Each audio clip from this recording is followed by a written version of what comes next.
Hello there and welcome to the program. It's the first edition of Channels Beam in 2014. Let me start by wishing you a happy new year. I am Victor Matthias. In a society where communication is constantly propelled by the newest and best social networking website, it may seem impossible to find the value in the type of interactions promoted by Facebook and Twitter. There were the points when my skepticism kept me from seeing beyond the petty superficiality that these sites are prone to promote. That got me wondering what meaningful message can be communicated in the confined space of Twitter's 140 characters. Most of the time, people use these social networks to search for entertainment, but at the same time, they want something a little on the higher-minded side. This has prompted a large following of local and international newspapers and TV stations in these networks. With me to look at the effects of the everyday use of these networks is a social media service consultant, Femi Bellows. Before meeting him, we will be joined by other Nigerians from around the world. Just before then, let's take a look at other trending topics in the social cyber space. Presidential jets. Several questions were asked after the presidency denied a claim by Kenyan Foreign Affairs Cabinet Secretary Amina Mohammed that President Jonathan flew to Kenya with 7 jets.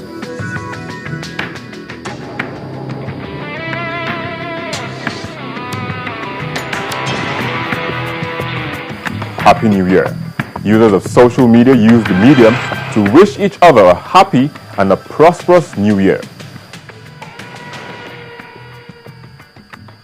Those were the other trending topics in the past week. Our online contributors await us, so let's catch up with them right after the break. Social media will play a major role in providing access to security information. It will give voters the opportunity to learn more about the electoral process in Nigeria. But funny enough, the large target of those that should be aware, the large target of those that should know what should be known, those in the villages and all that, they are not on social media. You understand what I mean? So, little clusters of Nigerians, we experience the good use of social media in 2014 in terms of election, that you need to register, if there is an opportunity to register, that you need to vote in particular location, that you need to do all those things and all that. But those that should benefit more may not get that access, because it's, to me, social media is still a big and expensive way of communicating. Looking at those in a village who don't have access to the kind of information that we have access to. So it's, to me, still an expensive way of communicating. But like I said, it's going to educate people more than it did in 2011. Social media, it's an enabler that I think political parties can use to create political awareness and organization about their candidates, and they can use it to even alter or rewrite the entire political landscape, like what we had in the case of Barack Obama campaign in 2008 and his re-election campaign in 2012, because social media played a major role in his swinging votes towards his candidacy, especially among youth voters. You know, I think social media has helped positively in the whole spectrum. If you look at it, more positive results than negative. If used correctly and appropriately, could help most nations to achieve more.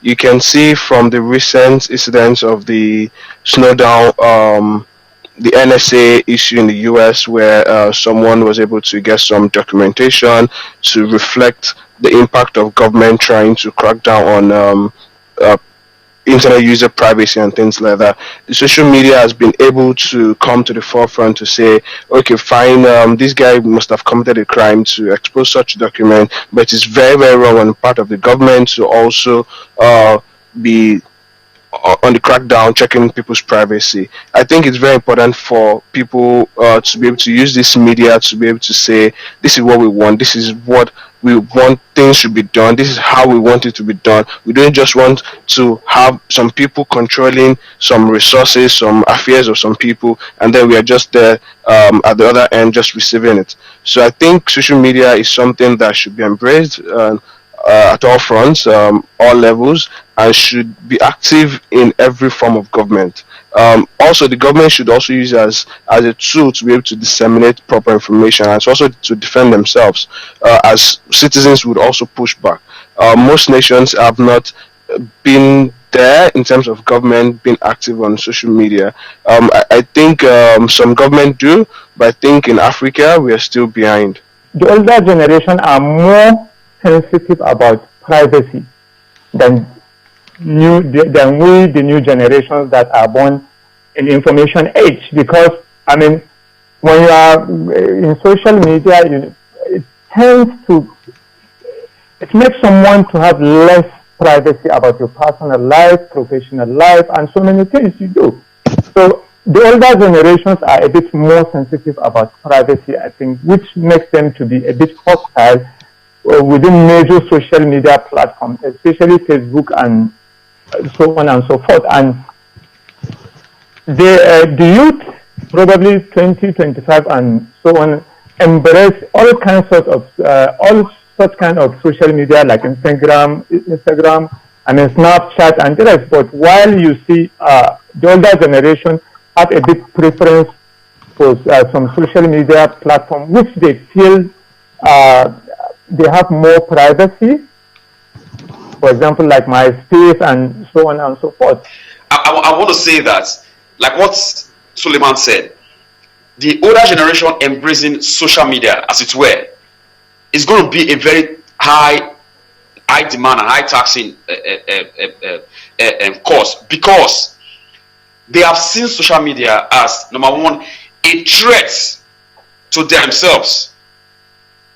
I can assure you, on a daily basis, whatever we are discussing here today, how social media is part in our daily life, on a daily basis in Nigeria, if you meet an average old generation politician, they will tell you that they are scared of the new generation Nigerians because of the level of information these people they are getting. Sometimes you're like, how did this thing get into the public domain? But you don't know. This is the generation who doesn't care about verification of anything before coming online to say it. You know, so even regardless of saying it is an unconfirmed information, nobody cares. Tweet a picture, tweet a content, everybody moves with it. And that's the beauty about Twitter. Once you retweet, it goes. It's like wildfire. It's no longer in your domain. You can go to your Facebook and delete any post, it dies there. But Twitter, if it gets retweeted, excuse me, it's gone. You understand? So the older generation, to gain relevance, they will try to meet up with what is happening right now. And that is going to open new frontiers, new business clue to the new generation of social media analysts in Nigeria. I tell you that. I mean, I'm sorry, I have to make a general comment here. Even our political parties doesn't even understand the importance of digital infrastructure. I'm really sorry to say this, you know.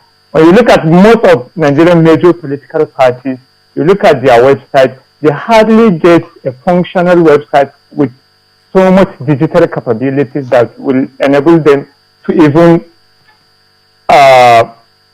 register their party followers online. So they still didn't understand the importance of digital infrastructure, which includes social media and so on and so forth. Channels TV, for instance, has opened directly to everybody. It's happening right now that when you have a quote, somebody saying something, Channels TV, they will quote it on Facebook, it will drop there. This is what the person, they will put other information down there. So it shows that they've understood their markets. They understood that, okay, these people want information as it goes. We don't care to read so long information now. We don't want to read so many long articles. Give us tip and tip. So they are trying to marry into the new age of information sharing, of metadata, cuts straight to the point, being concised and give us the way it is. And that feedback also, that's why social media is very important. The feedback, when you tweet to an handle and you get the feedback, it shows that yes, this is an interaction we are having. A news platform tweeted a link. Link was broken. I replied. Your URL was broken. They replied immediately. It shows that interaction is there. And that's the beauty about using social media. But I must say, it's not that because I'm speaking to Channels Television right now, I must say that Channels TV has opened the way for other social media, news platform in Nigeria to key into in interaction, in spreading out factual information based on authentic source. And 3, in giving the people the platform to air their views positively and negatively as it were, so that we can have a total level of what synergy in media interaction and other things that concerns national interest. When Channels TV started Google Hangout, I was happy to see a media house understand the importance of using social media to interact with Nigerians directly. Because, I mean, down here, you see people here, even Prime Minister, the President like Obama, doing Google Hangout and discussing directly with Americans, from every part of the United States. So it creates a system that you discuss directly with your electorate or with people that your policies, programs, or whatsoever affect directly without going through any filter. Because we know major media outlets filter so many news before they publish it. But if I discuss with President Goodluck Jonathan now, for example, organize a Google Hangout or any media platform that he discuss directly with Nigerians, I think he will understand the state of Nigerian economy far more better than what his political advisors and economic advisors are telling him. He will understand the situations Nigerians are going more because he will hear directly from the horse's mouth, as they said. People in the recent past, Atiku Abubakar, and some people like Star Reporter Channels, and a few others. It's been positive, but in terms of the active mainstream political power, they've not been active on social media, which I think is bad, because most people want to interact with them, and this is the only means we have opportunity to be able to say a piece of our minds.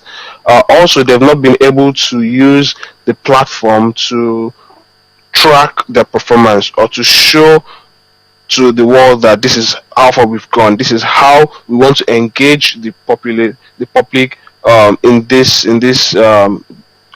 proposal, in this budget, in this new phase of something, or this transformation of something. They've not been able to use the platform to engage us, which I think is the best opportunity for us. You can see in the US they have State of the Nation, where the Obama comes on probably Hangout or Skype or something, and then people from different part of the country contribute, ask questions, and all of that.